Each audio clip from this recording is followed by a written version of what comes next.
sur les harmoniques de l'amour. Je vous retrouve aujourd'hui pour la présentation du tarot de Jane Austen, qui n'est pas vraiment un tarot, mais qui est cependant un jeu, donc un oracle, qui a des références au tarot, qui a donc pour thème Jane Austen et surtout son œuvre, et qui a, je trouve, des coloris très printaniers. Donc c'est un jeu que j'avais repéré il y a déjà quelques temps et que j'avais pas encore pris. Donc c'est un jeu de Jackie Oakley qui est basé sur un jeu de 52. Et puis finalement, je l'ai pris à cause de ces coloris printaniers. Et le jour où j'ai reçu mon colis, j'ouvre mon YouTube et je vois qu'Oflan a posté la présentation de ce jeu. Et je me suis dit, mais ça, c'est juste pas possible. Et donc, j'ai d'abord découvert mon jeu moi-même avant de regarder sa vidéo, parce que là, pour le coup, parfois, je le fais avant, quand j'attends un jeu, je le fais. Mais là, comme je l'avais, je voulais vraiment d'abord me faire ma propre opinion. Et puis, j'ai regardé sa vidéo et je me suis dit, je ne vais pas en faire une redite, parce que ce serait vraiment pour le coup, comme je sais qu'il y a des personnes qui regardent ma chaîne et la chaîne d'Oflan, je me dis, ça va vraiment les embêter.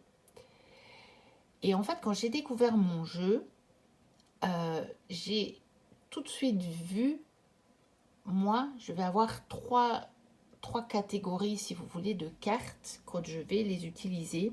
Et je me suis dit que j'allais vous les présenter de cette façon-là.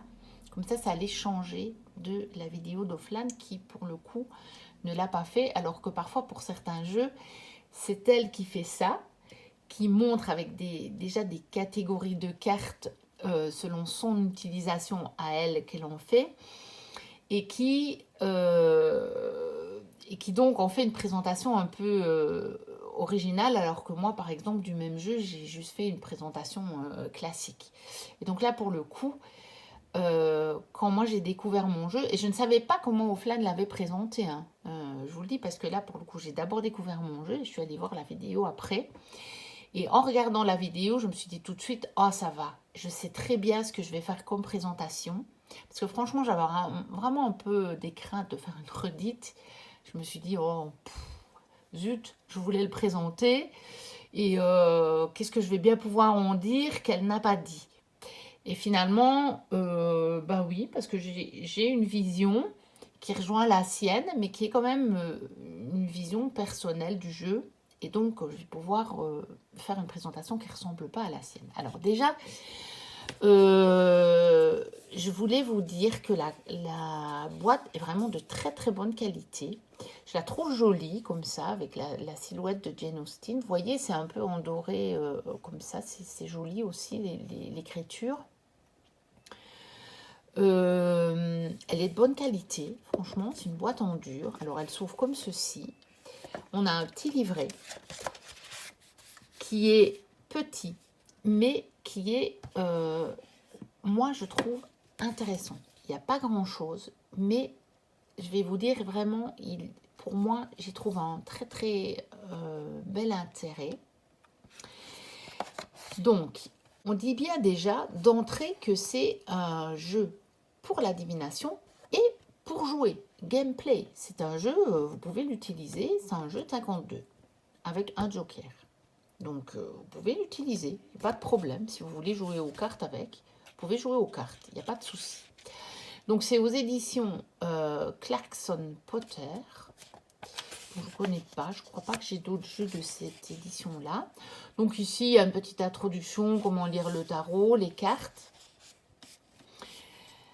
Et donc ici, on vous dit les arcanes majeures, parce qu'on va quand même retrouver dans ce jeu les 22 arcanes majeurs du tarot. Donc ça, déjà, c'est pour ça que je trouve que son nom de tarot deck n'est pas trop usurpé, on va dire. Contrairement à d'autres jeux que moi je possède qui s'appellent tarot et qui sont pas du tout des tarots, qui ont rien à voir avec le tarot. Ici, on retrouve les 22 majeurs et on retrouve quand même, dans les mineurs, on retrouve quand même des similitudes avec le tarot. Pas pour tout. Donc, je vous ai fait des catégories. Je vais vous montrer, moi, les similitudes que j'ai pu repérer. Et puis, celles qui, pour moi, s'éloignent du tarot. Et donc, dans les suites, elle fait bien la correspondance entre, vous voyez, donc les clubs.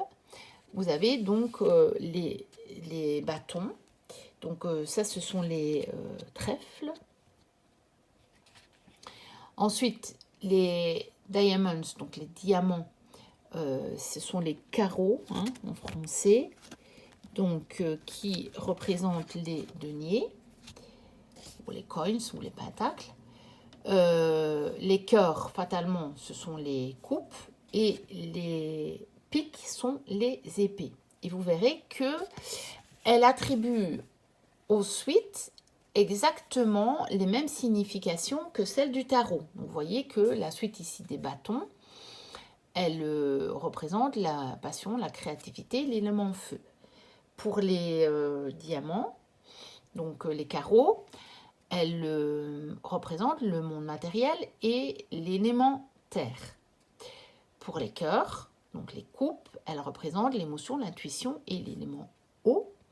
Et pour les piques qui sont donc les épées, représentent la raison, l'intellect et l'élément air. Donc tout ça, effectivement, correspond bien au tarot. Et vous verrez que dans les significations des cartes, c'est respecté. Donc ça, c'est déjà une chose qui est vraiment en phase avec le tarot. Ensuite, elle donne des propositions de tirage, on va à une carte, et puis à 3 cartes, et elle donne des exemples de tirage. Donc ça, c'est pas mal, mais voilà, c'est celui qui a beaucoup de jeux et qui... ça va pas trop vous intéresser, parce que c'est très connu, c'est très basique. Et puis après, il y a la description des cartes. Et ça, c'est quand même intéressant. Alors, vous allez voir que ici, elles sont classées par suite. Donc, elles commencent par la suite des clubs, donc qui correspondent aux bâtons, donc c'est-à-dire les trèfles qui correspondent aux bâtons.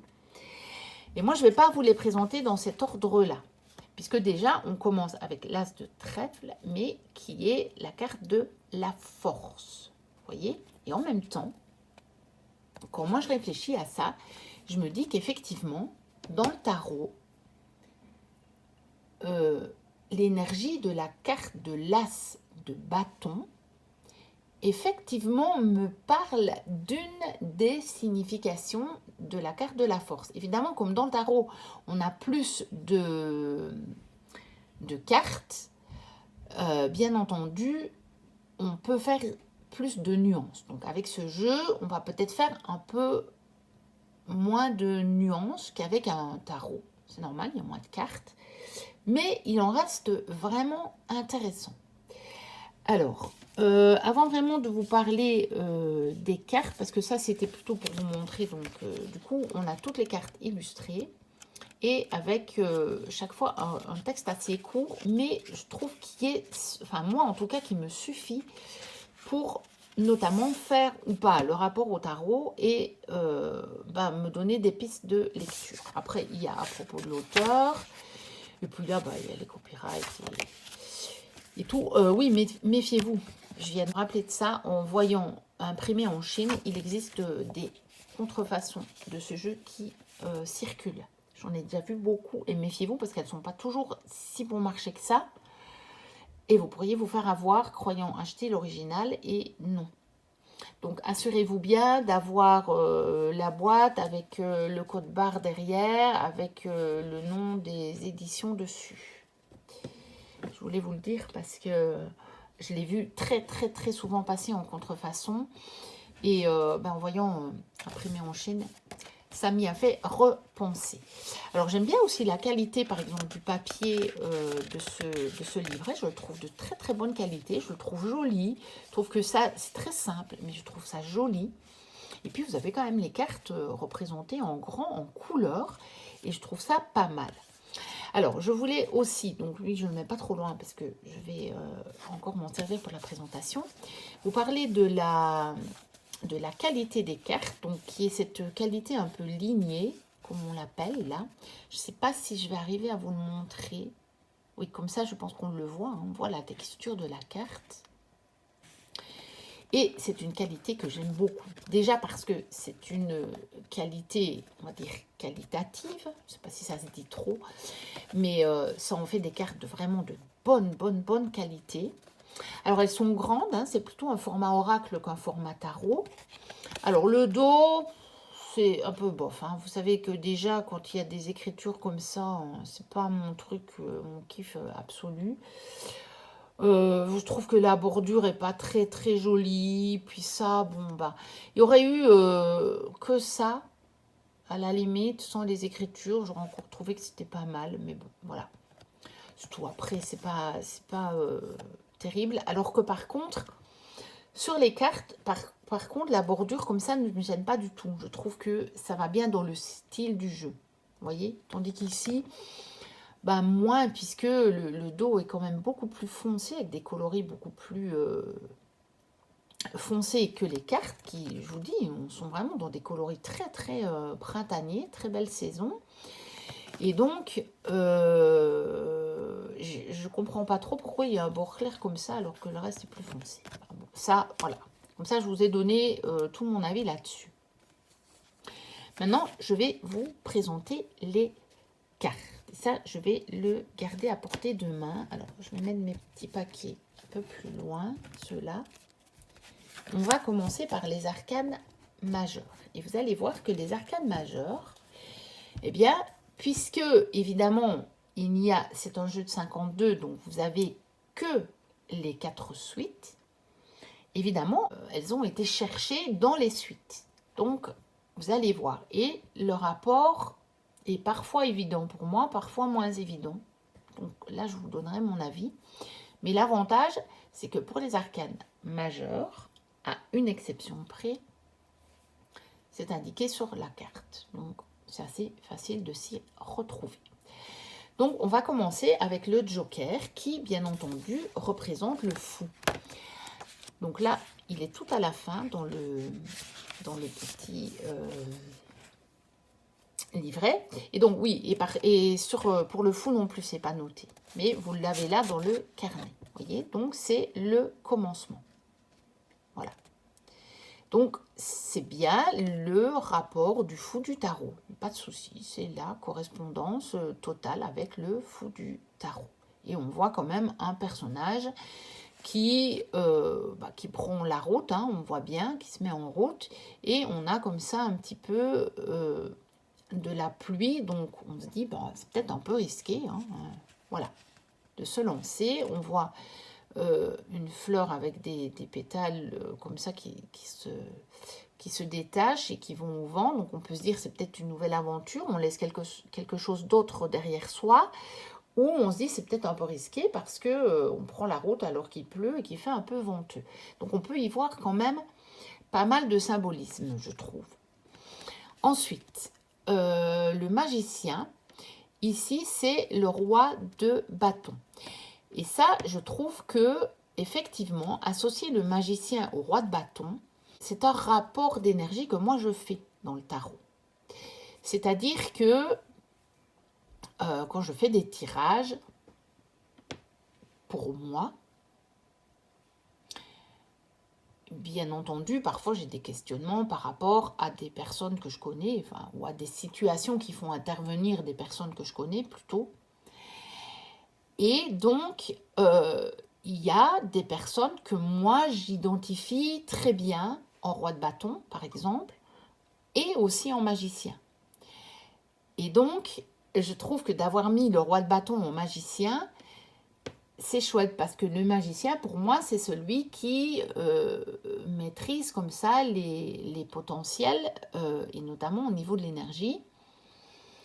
Et donc, on a souvent, maintenant dans les tarots plus modernes, donc des tarots inspirés du Rider, mais qui ne sont pas avec l'imagerie du Rider, hein, on a souvent ce magicien, par exemple, avec cette boule d'énergie dans les mains. Et donc l'associer au roi de bâton, bah, pour moi, c'est juste nickel, quoi. Hein, donc là, je comprends très très très bien l'association. Alors, on a la reine de cœur, donc la reine de coupe, en grande prêtresse. Or, dans je ne sais pas combien de livres sur le tarot que j'ai, ceux en tout cas qui font ce genre de lien, eh bien oui, la grande prêtresse est associée à la carte de la lune et à la carte de la reine de coupe. Donc pour moi, ça colle totalement. Et la grande prêtresse est une de mes cartes signifiant pour moi. Donc moi, quand je dois prendre un signifiant, je choisis assez souvent la grande prêtresse. Et quand j'ai la grande prêtresse dans un tirage, je sais que généralement, ça parle de moi et donc de certaines comment est-ce que je vais dire, de certaines qualités que je peux avoir, certaines de mes caractéristiques, on va dire. Et donc, je me retrouve aussi dans les caractéristiques de la reine de coupe, qui est évidemment la suite qui me correspond bien. C'est la suite de l'eau, et je suis poisson, et je me retrouve dans cette suite. Donc, j'aime beaucoup le lien qui est fait. Enfin, pour moi, il est cohérent, en fait. Quand je vous dis que j'aime beaucoup, c'est que moi, ça ne me pose pas de problème pour lire le jeu, parce que j'y retrouve une cohérence par rapport à ma façon aussi de lire le tarot. Alors, ensuite, l'impératrice en reine de bâton, bah oui, évidemment, hein, évidemment. L'impératrice en reine de bâton, ça me paraît pas mal. On aurait pu l'avoir aussi en reine de denier, donc en reine de carreau. Mais voilà, il fallait bien faire un choix. Donc, voilà. Il y a quand même ce côté un peu feu, je trouve, créativité dans l'impératrice qu'on retrouve dans la reine de bâton, qu'on n'aurait pas retrouvé peut-être dans la reine de denier. Alors, l'empereur en roi d'épée. Là, par contre, évidemment, vous allez me dire que le roi de bâton était déjà pris pour le magicien. Donc, on ne pouvait plus le prendre. Mais j'aurais peut-être choisi, moi, le roi de denier pour l'empereur. Mais voilà, après, l'empereur est quand même aussi quelqu'un de pragmatique et qui organise. Donc, qu'il soit dans la suite de pique qui correspond aux épées est aussi logique. C'est aussi une façon de voir. Donc, j'adhère quand même tout à fait au choix. Ensuite, le hiérophant. Là, par contre, en 5 de carreau, qui est 5 de denier, là, je ne vois pas le rapport avec la suite. Vous voyez, mais bon, après ça, il faut bien faire des choix, hein, puisque, je vous dis, c'est pour ça que dans le tarot, il y a à la fois les arcanes majeures et les arcanes mineures, justement, pour avoir plus de signification. Mais là, ça ne me pose pas de problème parce que j'ai le nom sur la carte et que, voilà, j'ai l'illustration qui peut m'aider. Ensuite, le 6 de cœur, donc le 6 de coupe pour les amoureux, oui, bien sûr. On peut retrouver un petit peu cette notion-là dans le 6 de coupe. Hein. Ensuite, le 7 de pique pour le chariot. Là, par contre, 7 d'épée, bon, je vois pas trop. Mais voilà, c'est comme ça, c'est comme je vous dis. On a l'illustration et on a le nom. Donc, voilà, c'est le chariot. Ensuite, le 8 de pique, donc le 8 d'épée pour la justice. Encore une fois, pour le 8, peut-être pas, je ne sais pas. Mais que ce soit associé à la suite des épées me plaît bien. Ah oui, mais je vous le dirai après. Je pense à quelque chose en voyant le 8. Donc, je vous en parlerai après. Alors, le 9 de denier pour l'ermite, oui et non. Je peux voir un léger rapport avec la suite, mais pas total. Mais voilà, encore une fois, il faut bien faire des choix. Alors, le 10 de cœur pour la roue de fortune, bah, pas tellement non plus. Le 10 de coupe, je vois pas trop le rapport avec la roue de fortune. Alors, l'as de bâton avec la force, bah, je vous l'avais dit quand on a regardé le petit livret, oui, bien sûr. Et alors là, je voulais aussi vous lire le petit texte parce que c'est assez intéressant. Donc déjà, le mot-clé, c'est courage. Donc, je trouve que c'est bien. Et puis, on dit, rien ne booste l'âme comme une bonne théière, quelque part, comme un bon pot de thé, quoi. Donc, j'ai trouvé que c'était pas mal avec l'image de la théière et avec cette fumée qui s'en échappe. Donc, on a cette notion de chaleur et d'énergie, quelque part, hein, qu'on associe à la force et à l'as de bâton. Donc là, pour le coup, l'association des deux me parle fort. Alors, le pendu en 2 d'épée, donc en 2 de pique, je vois moins, mais voilà. Ici, on a bien l'énergie du pendu sur la carte quand même. Alors, le 4 d'épée avec la mort, oui. Il y en a qui voient dans le 4 d'épée, on ne sait pas très bien hein, le 4 d'épée dans le tarot traditionnel si la personne qu'on voit se repose ou est mort. Il y en a qui le voient comme un mort. Moi, je vois plus ça comme une carte de repos du mental. Mais est-ce que le repos est éternel ou est-ce qu'il n'est pas éternel? C'est à voir. Mais bon, ici, de toute façon, dans celle-ci, je vais essayer de la retrouver parce que c'est intéressant ce qu'il y a dans le livret. Je l'ai lu. Et, attendez, je vais essayer de vous le retrouver. Le 4. Voilà, c'est intéressant parce que on dit après que Marianne Dashwood ait approché de très près la mort. En fait, elle n'est pas morte, vous voyez. Elle a approché de très près à cause de sa fièvre, en fait. Donc, elle a approché la mort de très fort avec la fièvre. Elle a changé son esprit à propos de Willoughby. Et donc, c'est intéressant parce qu'on a cette idée de transformation après avoir approché la mort. Et donc, c'est vraiment la carte de transformation et d'une fin de quelque chose, mais pas la fin de la vie. Ici, clairement, sur cette carte, avec le petit texte, c'est très intéressant parce que c'est cette vision de la mort qui n'est pas la fin de la vie. Et on le sait, nous qui tirons le tarot depuis longtemps. Mais j'aime bien que ça apparaisse dans la carte d'une manière évidente. Il y a d'autres tarots où c'est pas évident, hein, où sur l'illustration, ça illustre plutôt la fin de la vie terrestre. Hein, c'est clair.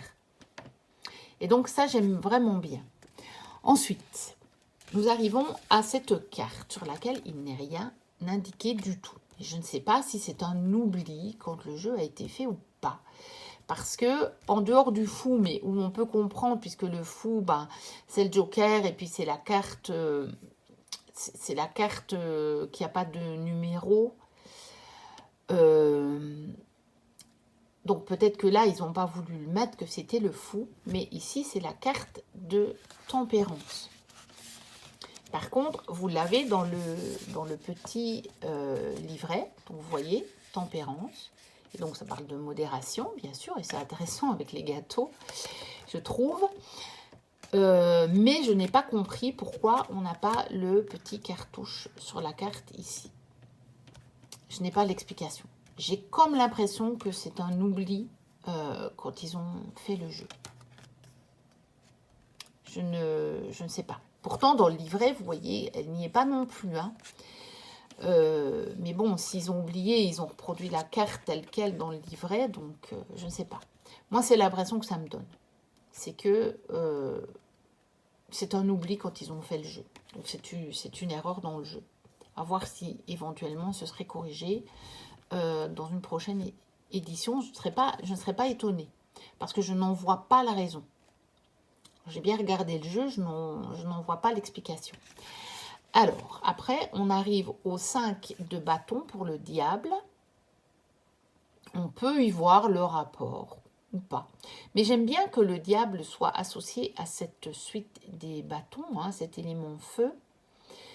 Et voilà, c'est parce que le diable n'est pas tout négatif. Hein.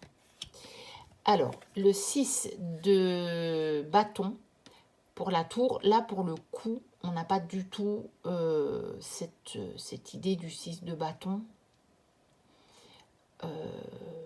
voilà, qui apparaît. C'est vraiment, c'est la tour. C'est l'idée de la tour, du tarot. Alors, l'étoile, c'est le valet de denier ou de pentacle. Donc ici, le valet de carreau, en l'occurrence. Mais on a le nom, on a des étoiles sur la carte, donc voilà, c'est clair. Le soleil en 8 de coupe, là non plus. Ah non, c'est, pardon, pour le soleil. Oh, la lune en 8 de coupe. Pourquoi pas? Je trouve que l'énergie de la lune peut très bien se rapporter, surtout avec le texte qu'on a là. Donc nous avons tous nos meilleurs guides à l'intérieur de nous, si seulement nous voulons bien les écouter. Et si on prend le 8 de coupe dans le tarot, avec cette...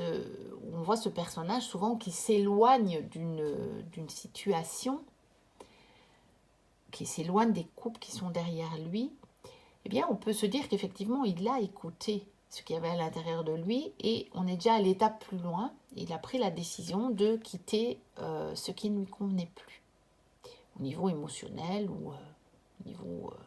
voilà, au niveau où on le veut, ça dépend des tirages, mais pourquoi pas au niveau émotionnel.